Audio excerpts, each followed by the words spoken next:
All right, welcome back. We got a great podcast today. We have Principal Mr. Wisniewski here with us today. We're gonna talk what it's going like. Well, he was the coach at played at Montclair State, coach at Montclair State, captain. Coached at Duma. Well, I'll let you interject those things along the way. I gotta give this cross. The poor guy. Listen, Dave, you guys share a very similar back. The guy was a fullback. Like, feel bad for him. You know what I mean? Like, got no love touching the ball. Yeah, and you were a fullback 10 years after me, when at least we still were involved in the offense back then. But eventually, and now they're not even on rosters. I was a guard with a cool number. The better way to put it. 100%, dude. Yeah, that's pretty funny actually. That's right. Yeah, I remember thinking like, oh yeah, you can play fullback, you're gonna carry the ball. You know, it was like 5 carries a game. You know, I was like, well, bang into guys. Dave was like a track sprints, like, you know what I mean? Like, he was a sprinter in track in high school, and like, and then moved them. It's funny, dude. It's a funny. Two passes. Then he had to move to linebacker, dude. Like, I mean, linebacker was great. So I moved over there. I didn't know I'd be thrilled, but I was thrilled because you're involved in the action all the time. You know what I mean? Yep. And you didn't have to. You were killing them versus you trying to dig out a 270-pound DN when you weigh 225. You know, I was like, it's all about angles. It's all. Well, back then, though, see, when you were in fullback, it was about angles. It had moved to that direction. When I was first fullback the first 2 years at UConn before Coach Schultz came in and then changed the offense, I really wasn't a fit and moved over to linebacker, and that was where I started the rest of the career there. When I was starting fullback originally, there was no such thing as like angle. Like, you had to dig that. You had to take the angle, but you had to dig the like through that guy's throat. Was like you couldn't position. Like you had to dig these guys out. So the worst play of all was when we would run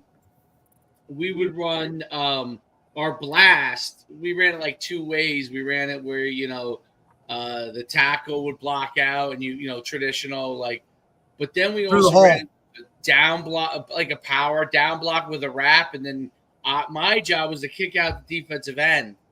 And I tell this story all the time. We were playing JMU, we beat them, but they had a defensive end that was like an all world, all conference or all American defensive end. And I was like, I'm just gonna try and kill this guy. So I went to go to dig him out, and I went full speed, and I was like, I killed him. And I looked up. I was 1 yard from the quarterback. He had pushed me back like 2 yards. I tried to kick him out. I was like, oh my God, this 270-pound DN was unmovable. That was our whole offense at Montclair was down, kick out, and we were the kick out. Guard pulls through. So it was just finding that angle and using the fact that I'm 5'8", and a lot of these guys are 6'2", 6'3". Just play the odds. Yeah, that's it. You got lucky. It worked out more in your favor than it did, Coach. But that's that's part of it. And Eugene Vick was the benefactor of a lot of those dig outs. And oh my God, it was fun though. It was fun. Then then they throw you pass in the flat every once in a while. You're like, oh, or at least they'll send you out in the route to make it. Send me out in the route. You got a shot. Yeah. And my big run play was, I don't know if you ran this at Montclair. My big run play was the trap. That was what we ran. The fullback ran. No, you guys didn't run that. We ran. Listen, we were fortunate too. Like, my senior year, we ended up like my last 2 years there. We had one hell of a fullback who was like a 5th-year guy in Vinny Verkatapane, whose younger brother Nick played at Western Michigan as a DN, but this guy was a fullback. Dude, he was like a 5th-year guy at Montclair State, like came back, like, I don't know, don't ask me why, like just to play fullback. Like, literally that's all he did. And, like, you're talking about the ugliest dresser, no gloves, no nothing, wore number 45, just like did all the dirty work. And like as a 5th year in a D3 program, and he was a dog. Like, it was, and he mattered. He factored into it because we had a couple of backs that were pretty damn good. only because of him. You know what I mean? So it's weird to see how offenses have kind of, gone away from it. I think you're starting to see a little bit of it coming back. Now it's not the fullback, but like, you're a D lineman and like, hey, you go on the other side or, something of that nature. They kind of just add that factor in, but there ain't nobody with a fullback on the roster. No, and it's more of that H-back where you get a guy like Kyle Juszczyk on the 49ers. He's kind of changed the mold a little bit. In there, but he can get out, run routes. Or you get to look at the guy like Ricard on the Ravens. Yeah. A converted D lineman that's just a monster. It's all about your offense and what you want to do behind it. Yep, 100%. No doubt. Coach, when you moved from coaching to administrator, what was that like for you? It was interesting. It was one of those circumstances. I had I was 30 years old. We just had my daughter, 6 months old at the time. Opportunity came up, and at the school I was teaching in Dumont High School, and it was hard. I will say that was one of the hardest decisions I made. I really enjoyed coaching. I really enjoyed that environment. I like teaching, coaching, all of that. And when you looked at it, the opportunity to help your family, but also have a greater impact in the school, I thought was just at that time just too great to pass up. And looking back, hindsight, it was a great opportunity, and it still has. And I'm fortunate that I had that opportunity at Dumont, where I was teaching, and then being able to move over to Wayne Valley for a couple of years, and now here at Palm Lakes as the principal. Principal is quite a task in a sense that you've got to manage the whole entire school and everybody pulling you in 9,000 different directions. What from football, and in the old days, all the administrators used to come, like when I was coming through high school. Yeah, they were all coaches. They were all coaches. Didn't mean they were necessarily football coaches, but they were all coaches who came through and became some level of administrator. What is about football and sports that really, helped you to really kind of transition into a principal? Well, I would even think, going back to the interviews, one of those always problems is like you're interviewing for these positions, whether it's a head coach, principal, assistant principal. There's always that idea that like you don't have experience. So for me, going into that assistant principal interview, I had the experience of coaching. You have the experience of delegating tasks, staff, working with the community, working with parent associations. So the idea that you can show your leadership in coaching is where that transition comes into administration, because if you can lead, and that's really it, whether you're coaching or you're a principal, assistant principal, you're a leader in your school, and you're a leader for the kids, and you always want to make that positive impact. So when you're looking at it, that's that transition. It's similar in the way that people look to you in certain situations, and being a head coach, for that first time, you realize, the buck stops with you really in that program. And as a principal, it really was that same sort of feeling. Moving from assistant principal to principal was like, all right, now you are making that final decision. You are making that choice to go in one direction or the other. As a head coach, you're never going to make everybody happy. You're never going to make happy or the parents happy. You just try to do what you think is best and trust your judgment, trust the people around you. And as a principal, you're trying to do the same thing. I recognize not everybody's going to appreciate every choice I make, every decision I make, whether that's parents or kids or the teachers, right? But at the end of the day, I just want them to trust I'm doing what I believe is in the best interest of our school and of our community as a whole. And everybody's perspective on that's a little different, where my view is got to be more holistic in the way that it impacts as many people positively as I can. When you're when you're leading as a principal and you got all the different parties pulling at you in all the different directions, like what's kind of your overall philosophy from a leadership standpoint? Because you have the different departments, English department, to the athletic department, to the staff who's working in the school, to the cafeteria, to all the different things that are going on within the school in the day. What kind of is your approach to leadership with all the different groups that you work with? I think for me, I recognize everybody has their role, and my role is different and unique than everybody else's. But I can't be successful unless the teachers are successful. And the teachers individually need all different things to be successful. But we also need our administrative staff to be successful. We need our coaches to need to be supported so they could be successful. And if our teachers find success, that trickles down to our students. So my approach always is, I'm just a piece to this greater wheel that is going. And for us to move on a steady, smooth path forward, we all have our roles and we all have our responsibilities. But when you go ahead and sit and talk with the people, you have to hear them from their perspective. You have to see where they're coming from, and you have to have those honest conversations with everybody. Sometimes they're not easy. Sometimes you got to hear things as a leader that you don't necessarily want to hear or don't want to acknowledge.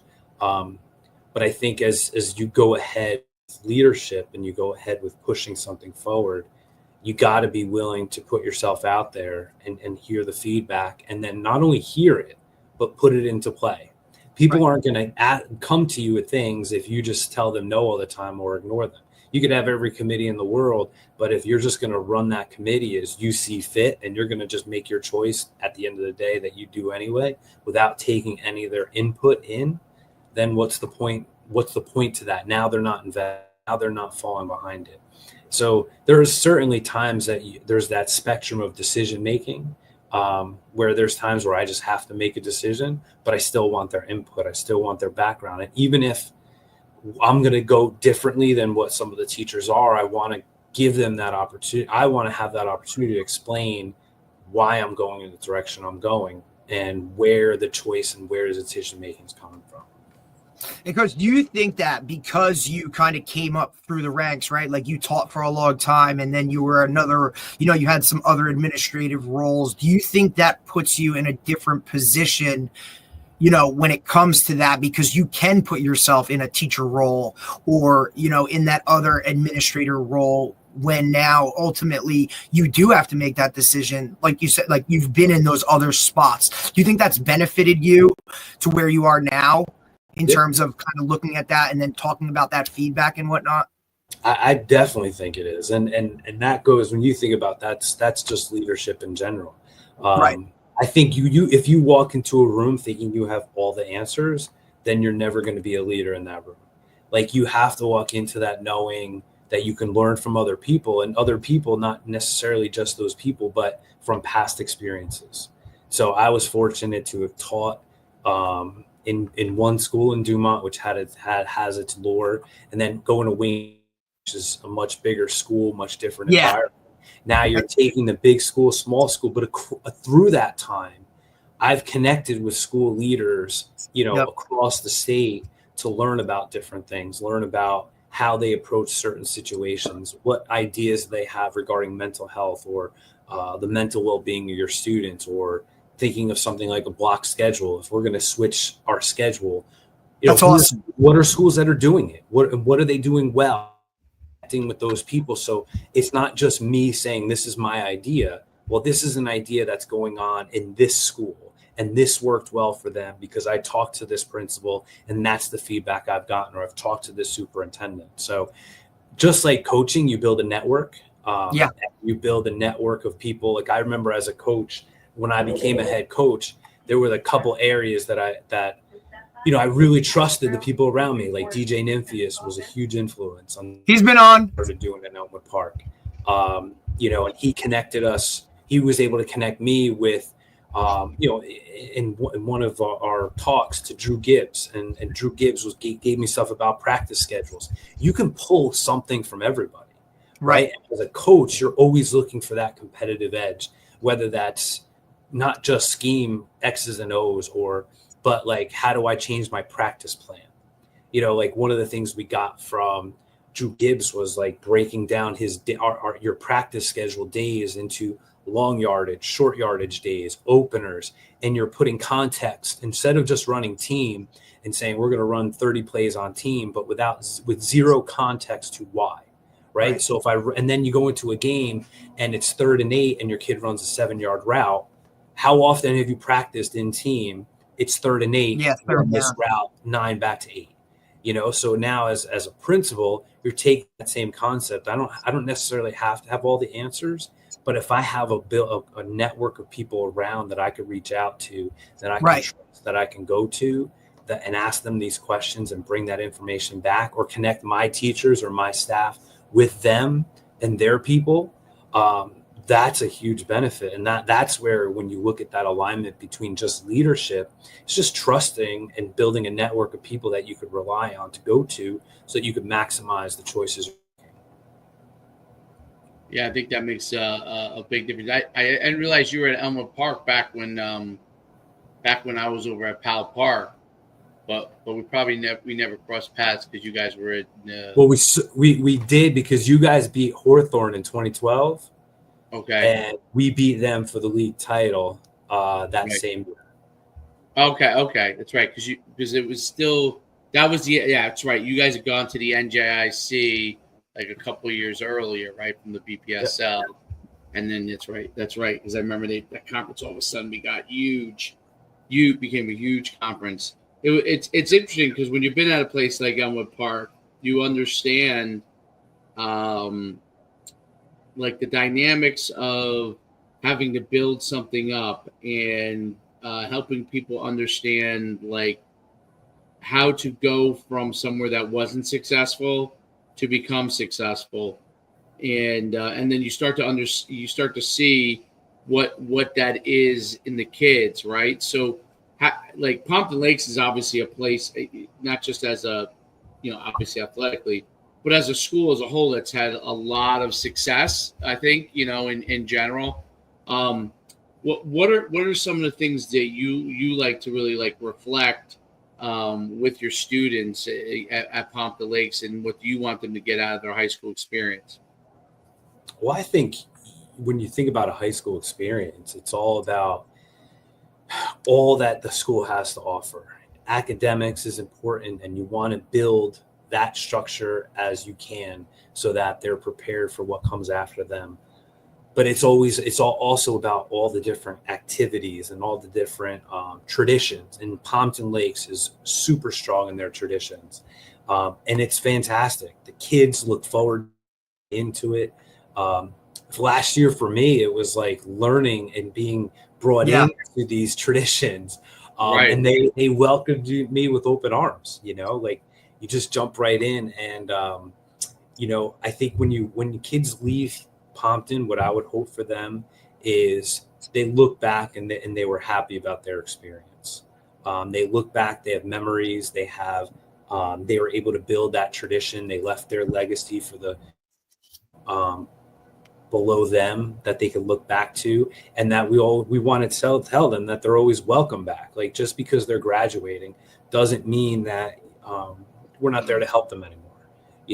I'm still staying in touch with at least one of the kids. He's playing at Montclair now, and went to go see one of his games. I mean, and he's a great kid, and I'm glad kids want to stay in touch and be there to help them in any way possible that I can. So building that, you want to look back and make sure that you're providing them with that experience too. So one of our focuses that we've changed our mission statement really to focus on the 3 E's, and that's employment, enrollment, and enlistment.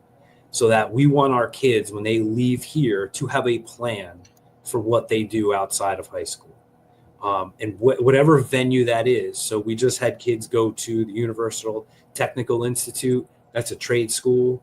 So we want to provide not only just the 4-year and 2-year options for kids with college, making sure that we're bringing in trade schools.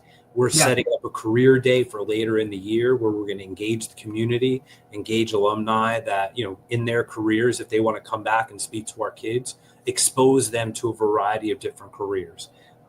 We're also working with the Chamber of Commerce in town to be able to build connections through our like our work-based learning programs and our internship programs. Like if you take a small business in town, and we started doing this in Wayne, you take a small business in town, say it's a bakery, they're good at baking, but are they great at marketing their right, product? yeah. Are they good at marketing their company? But our kids are going through that in class. So what we're able to do is our kids serve as their intern, and they're basically their social media marketing directors. And it's amazing. They go online, create a social media account, and manage that account. Something that from a business perspective, they may not have that background. They're great in the kitchen, but when it comes to managing finances or managing a marketing standpoint, that's where we're trying to engage our community that, listen, this is what our kids are being prepared with. So is there a benefit to you in this community for a kid to do an internship with you?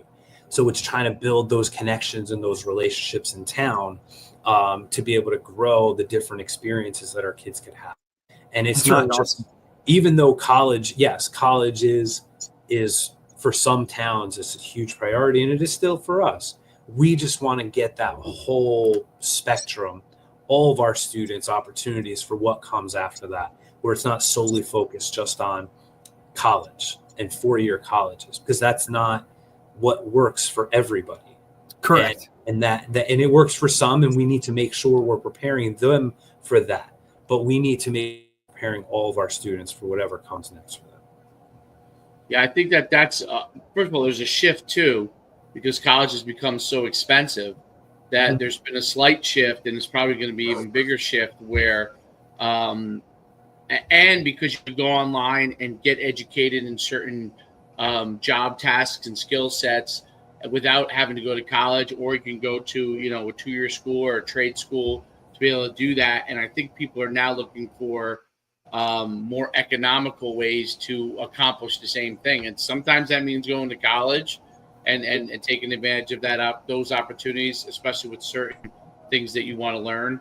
And then sometimes it's, preparing them for like what you talked about, different things to prepare them for employment, because I think you're going to continue to see a lot bigger shift where people want to come out of high school and say, okay, is there an opportunity for me to be able to work now in something? Because it's so expensive to go to college. And if you're not going there unless you're going there for specific things to study, I think you're going to see a lot more people and parents saying, hey, I don't know that I want to spend it. I'd rather, if you want to be a coder, I'd rather you go to classes or get a certificate in certain types of coding. You know what I mean? Things like AI, you can go and learn that online now. You know what I mean? So there's lots of things you can go and do from that standpoint. You could teach some of that in school, right? As well, where they could come out of that and be able to learn some of those things in school. So it's really cool to see that you're offering that variety, because I remember it was like you kind of had, for a long time, you had the tracks where people were in college track, and then you got people that were in the trade track. That started to shift to everybody should go to college. Yeah.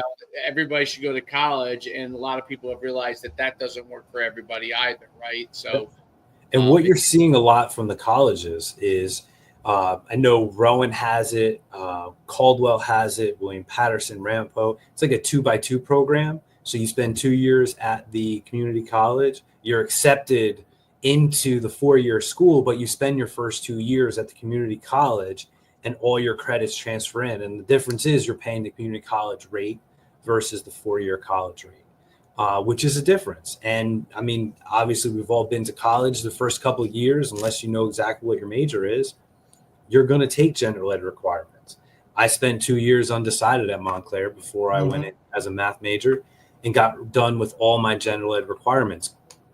If it wasn't for football, could I have done all that at Bergen Community College? Absolutely. And when you start looking at price, it's more economical. Which the other shift you're seeing at high schools, and I'm proud that we've been able to do this. You're seeing a lot more dual enrollment credit classes being offered at the high school level. So kids are earning college credits while sitting in classes, paying a fraction of the cost. Where some of the schools we work with is anywhere from $300 to $500 for a 3-credit class, where you're paying a couple $1,000s for that in the college level. So if kids maximize what we can offer here, or maximize what their school offers while they're still in high school, they could walk into college as either a second semester freshman, or in some cases, I know a girl from Valley actually walked into Temple University as a sophomore straight out of high school just by credits. Yeah, that's incredible. I think it's getting college credits in high school. Yeah, starting to see a lot more of that.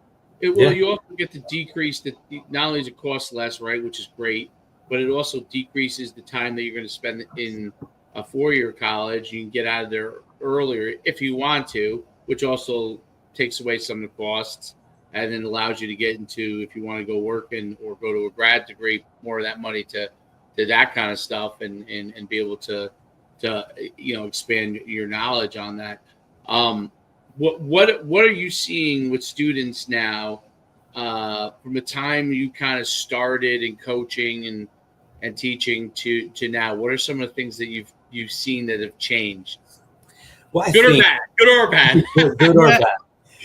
I think, you'd be remiss to not mention the 1920 school year and what happened in the 2-3 years after that. So inevitably, things are different. Kids are different, but they are different in the respect that their life experiences have been vastly different than any other person that's alive today. Right. And you're talking post-COVID, right? Yes. And nobody's had to deal with the circumstances. And I'm not saying how things should have gone or didn't win, or we should have done this or should have done that. Just simply in general, life stopped for a couple years. And so that inevitably does have an impact. When you started to come back, it was the emotional maturity that I think when you reflect back on it, what's taken the longest to come back, there's obviously going to be educational gaps. But it's the maturity level of kids. I know when I was at Valley, it felt like that first year back, you had freshmen and they were just doing like middle school things, and you're like, why? But they didn't have that social dynamic during those developmental years. Absolutely. For them to get their middle school behaviors out to high school. I think we're shifting back in that direction. And the other parts of this is cell phones, cell phones, social media. So you're taking these two major influences that none of us out of college or teachers really had to deal with while they were growing up. And I don't think you could say, well, when I was younger, when you were younger, you had to wait by the little by your radio and hope that it came on so you could hit the play and record button on the same time on your cassette so you could record it. Now, Depascale might not know that one. But I was there, bro. It's okay. You were in the LimeWire and Napster phase. But you think about the on-demand world that kids grow up in. Instant. They get everything now. So when you think about as a teacher, you have to teach knowing that that's how their life, and you can't dismiss that. You can't say, well, they should do things differently. No, if you want to engage them for 40 minutes, 50 minutes, 60 minutes, you need to move between activities. You need to engage them. Students need to be hands-on.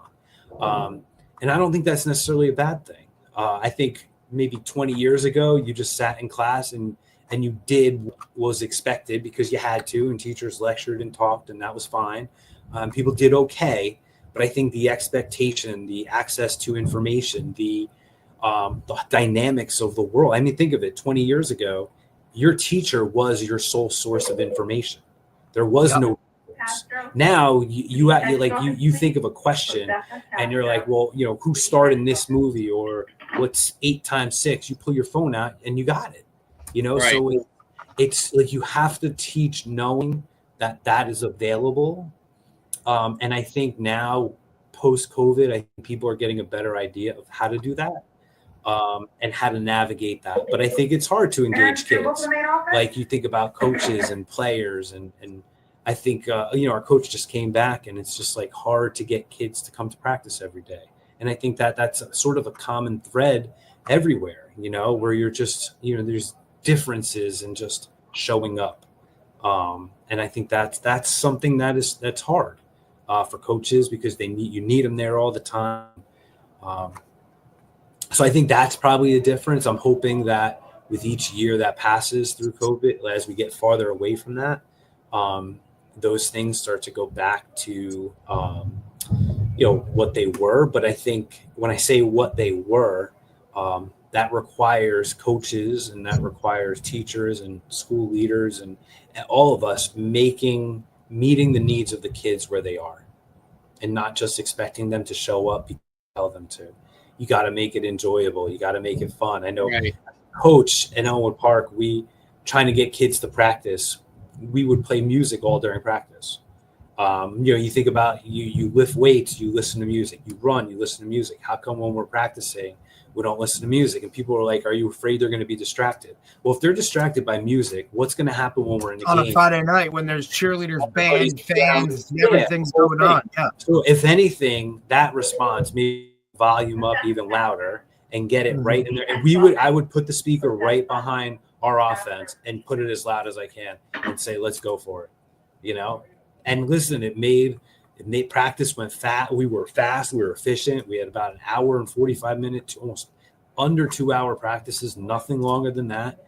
Everything that we did on the field was efficient, and we didn't go back. We recorded everything. And this was at a time where I was sending one of our coaches up on a trailer when he was Matt Jimenez, standing up there with an iPhone, the first iPhone, recording practice so we could turn around and watch it. And that's where we'd make our adjustments.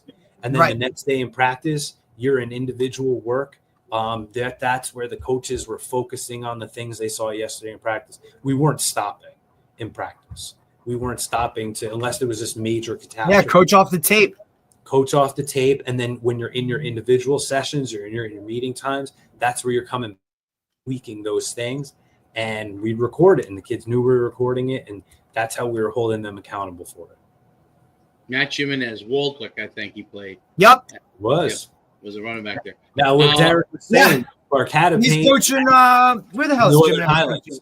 Yeah, he's at Northern Highlands now. I saw him in the summer. So, yep. So, I mean, Barcata Payne, Matt Jimenez, I coached all those guys, and they were fantastic. So when I got hired, one thing I wanted to do was hire people that I knew and that I trusted. Right. Farrington, all those guys did. So I hired a bunch of guys from Montclair, and I got hired at 28 as a head coach. I was the oldest one on staff. Yep. And we figured it out year one, made some tweaks, and then year two and year three, we had some guys from Elmwood Park as well. But I was the oldest one on staff during those years, and it's funny, but in my 3 years at Elmwood Park, we had Bobby Guy, who's now the head coach at Westwood. Jackie Marr was on staff 1 year. He's the head coach at Beckton now. Farrington is a head coach at Dumont. I mean, when you look back, we had a pretty good staff, or a mixture of those guys. We had Bobby only for a year and Jackie for a year. But I learned from Bobby. I learned from Marr. And, we took what we learned from them and just continued it going. And they were there during the leaner years, during the 2 years I had, until we really turned the corner. For record, I would say record-wise, we turned it in 2012. But the only reason why 2012 happened is because 2011 did. And even though we went 1-9, you look at it on paper and it didn't look great. That's where our growth came, and that's what built us to be able to do the things we did the next year. Yeah, places like Elmwood Park have to go through that to get to the other side, because there's no longer. I mean, the old days there was a tradition at places like Elmwood Park, but it changed a lot, and those are the things that it go through. Because I remember that at Powell Park, you'd have the older people talk about the old days, and it's like the old days are different than now. Like you had to rebuild the tradition. You had to kind of inject that into that place. And but the kids respond. That's the thing that people don't realize. They will respond if you have the right person there. But I always think that kids from Elmwood Park and Saddlebrook and Powell Park, they can read if you're giving them bullshit. They can see it. And if they're feeding them bullshit, they're going to reject it more than other places would, because they see it in their lives a lot. So they're going to reject it in the coach immediately. So guys who are real with them and really want them to succeed have a really good opportunity, if you could fight through the tough years, to really get to the other side, because those kids want that, and those kids desire that. Was, you know, having gone to Elmwood Park, I knew what, as a coach, I knew what they were going through. I knew what it was like to go through that school. I know what it's like to deal with the rec program. I knew all those guys that were there. You talked about the different experience. I talked about the difference I had. It's similar, you know. I think the biggest compliment I got as a coach was my third year, and one of the guys that was a teacher and a coach when I was in high school, was still working in the district. He said they play like you did, you know, like they took the personality and the approach that I had as a player, and that was what our team was. And it was scrappy. We didn't give up an inch. You know, like we would fight to the death. I mean, the one game in the 2011 year was we were down 21 points at halftime. We were down 21 points 3 different times in the second half, and came back and won in triple overtime. And that was our one win during the year. And so like there was just no quit in them. And I think as a coach, that's what you want. You want them to take on your personality. But to your point, you had to be real with them. You know, I told them, like, you could sit here and we could be the same old Elmwood Park that lost 50 games in a row or whatever the number was. You can do that, and you keep doing it your way, and that's what will happen. But if you want to change, this is what our expectations are. And we would have, I don't know if you remember, Ray Van Peenan was a player at Wayne Hills. Wayne Hills, stud. My wife went to Wayne Hills, and she was really good friends with his sister. So I actually hired him to come and train our kids, because I don't know if he was doing that. He was doing that. But what I told him, I was like, listen, you come in, but I to talk about what you guys did at Wayne Hills during that winning streak. Yeah, because they had a hell of a run when he was there. They were they were on that other side of it, where they were winning 3-4 state championships in a row. I think their first loss was when they started having to make Hills play St. Joe's. Yeah, you know, where it's like this unreasonable ask. Right. But what he did was he would tell them, listen, we'd practice, then we'd go work out. We'd wake up in the morning, we'd go to the off season. We did this, we did that, we did this. So for me, I'm sitting there telling, if this is what you want, this is what you need to do, because it doesn't happen on Saturdays. It doesn't happen on Fridays by chance or by luck. This happens because of what you've done at the very beginning. And if you're not in that, if that's not what you want to do, you don't have to be here. So we had 27 kids in the program my last year at Elmwood Park, but I'll tell you what, to this day, those 27, I would go to bat with those 27 kids at any step of the way, because they were tough. They were doing all the things we asked them to do, but we held them accountable. We did study halls. If you got suspended from school, you got suspended from the game, and we did it. One of our best kids gets suspended. I don't know what to tell you, man. So like, you had to hold them accountable, not just to me, but they had to go tell their teammates why they were suspended. They had to go tell their teammates why they were in detention, and they had to sit, and then now they have to sit out practice. You know, like, they had to be accountable to each other.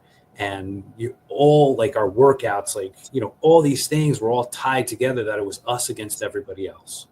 And fortunately they bought in. And to your point, like, they knew that's what I was about. They knew I was about wanting to win there. And we put it together in that 2012 year. And I think that's what made going to administration the hardest, was leaving them.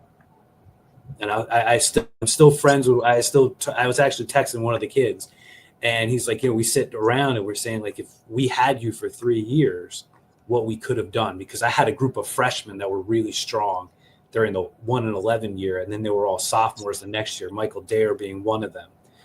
Who was at Rutgers, finished at Sam Houston. And there's a number of them, but they look back on and say, if we could have stayed together, all of us, for the 3 years, what we could have done. And it's like, it kills you, but they say it now. They're like, we recognize it was right now that they understand, that they respect you, that, you know, your position, which ultimately, like, just shows them too, like, sometimes the hardest decisions that you have to make really can kind of put you in a different position in a positive way.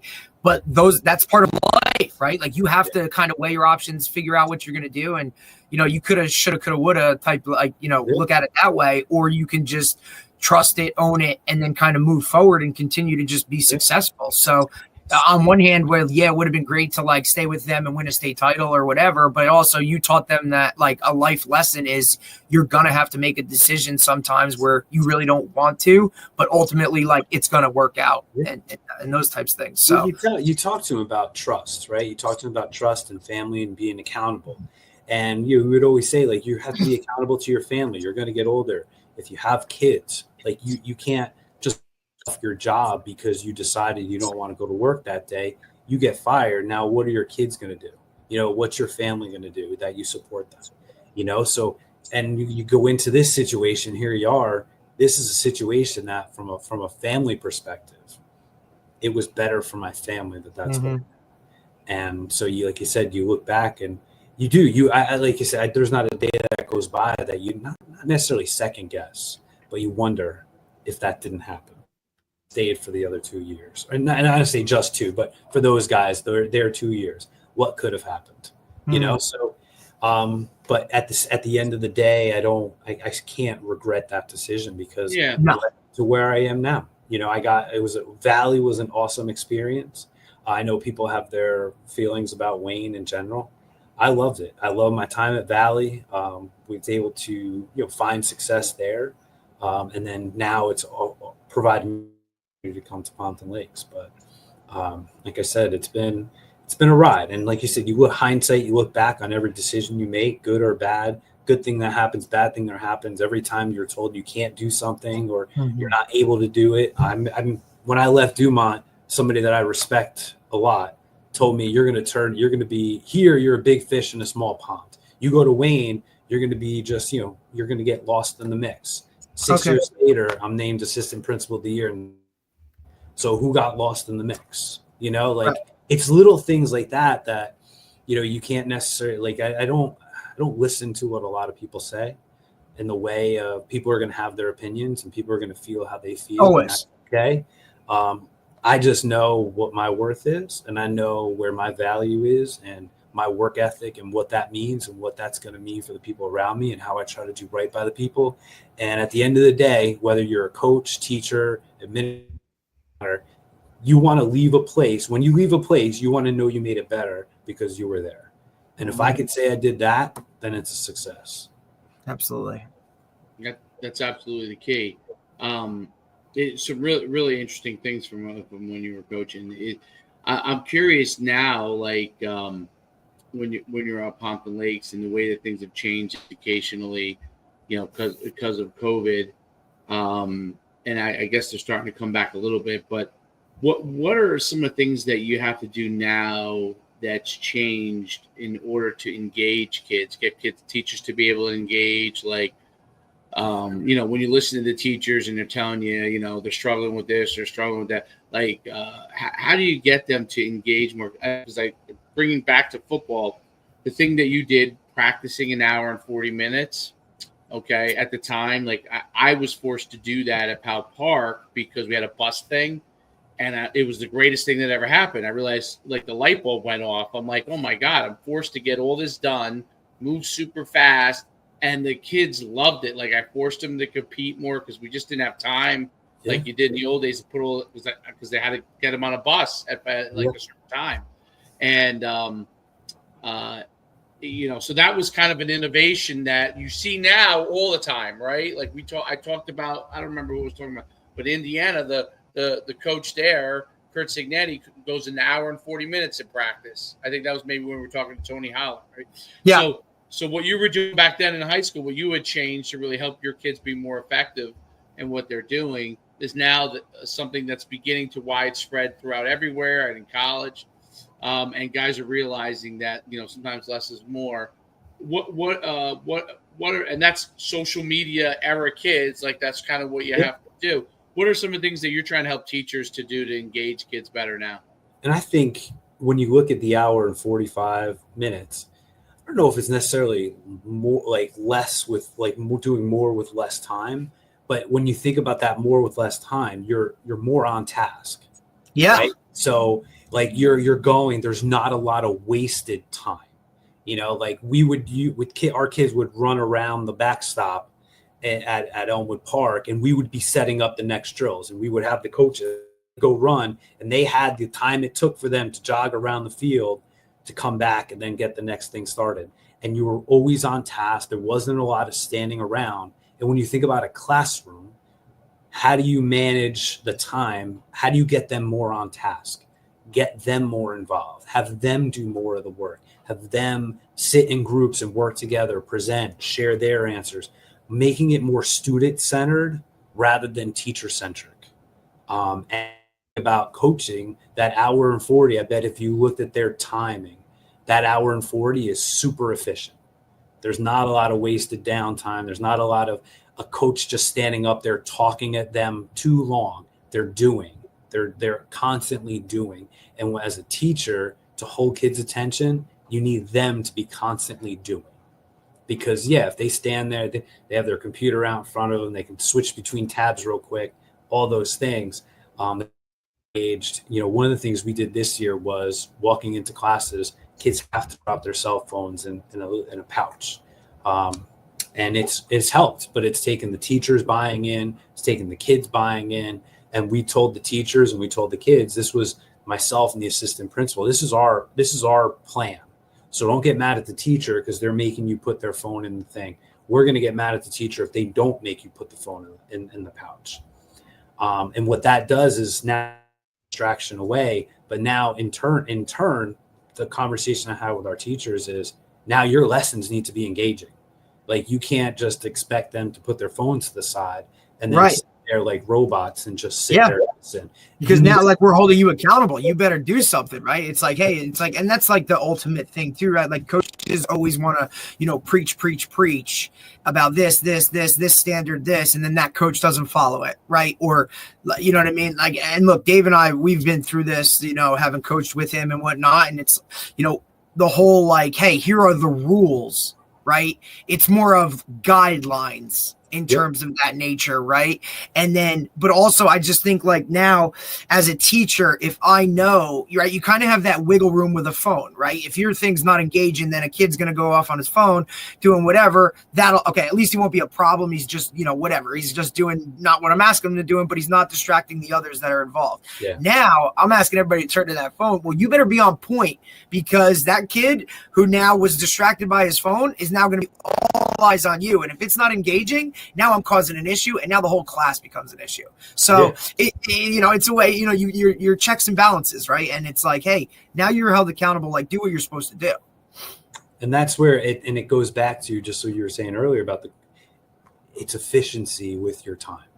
And the more on task kids are, the more engaged they are, the less time they have for the distractions, disruptions, and the more they're doing, that's what they want to be able to do. They want to be hands-on.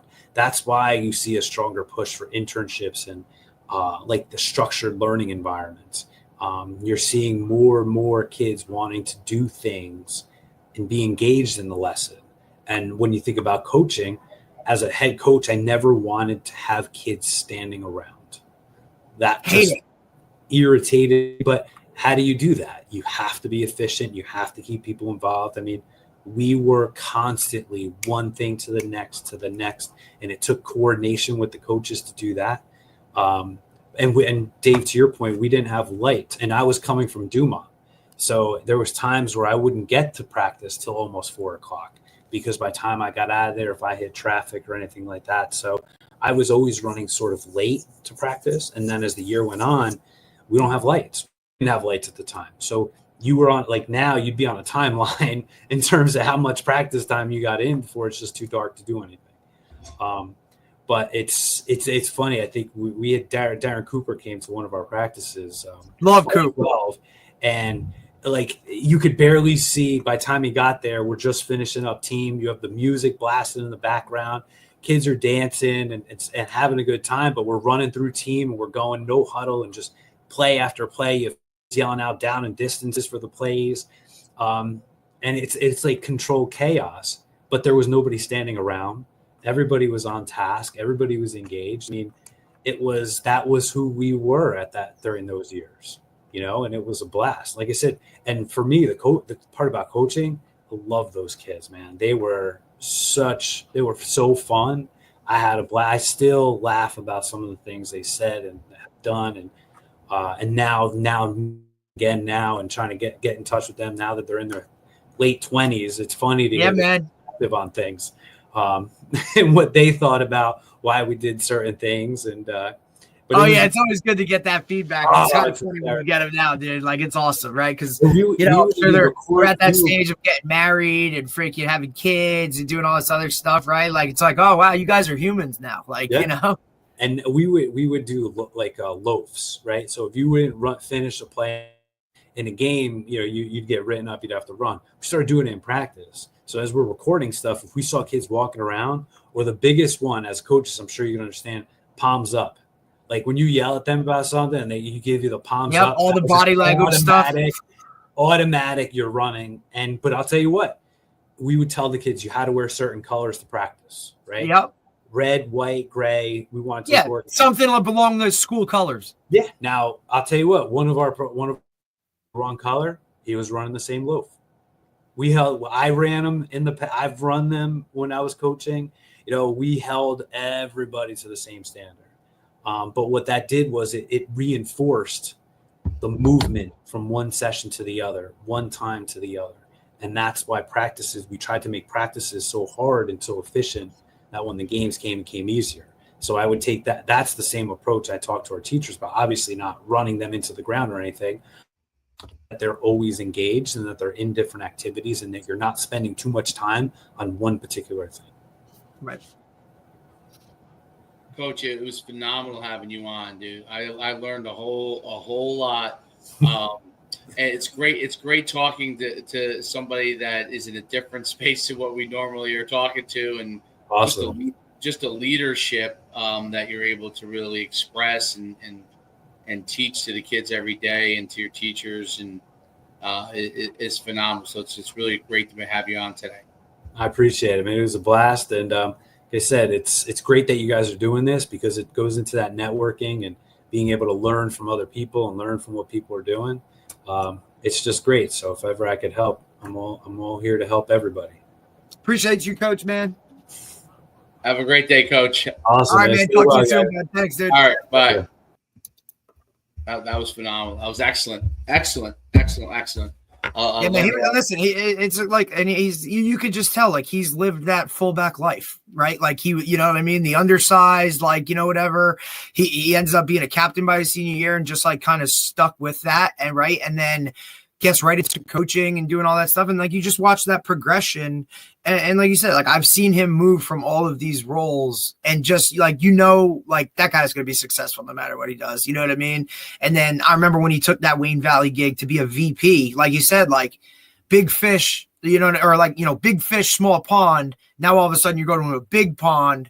Right. And then to become like a bigger, I believe he was like one of 4 VPs when he went there. You know what I mean? Like, and then now he's the principal of a school that, like you said, has a lot of tradition and it's positive and, but it's different, right? Like you heard about some of the things that he's talking about with, putting kids into, trades and all that other kind of stuff. Like that's a very different look than what Wayne would be, right? Like we're talking talent dynamics and things like, so just the fact that he can like pivot around that and make those moves and then ultimately like put everybody in the best, success, right? In the best position to be successful, like just goes to show like, how you move and all those kinds of things. I mean, look, coaching at Elmwood Park, bro, like we know from like, that's no easy task.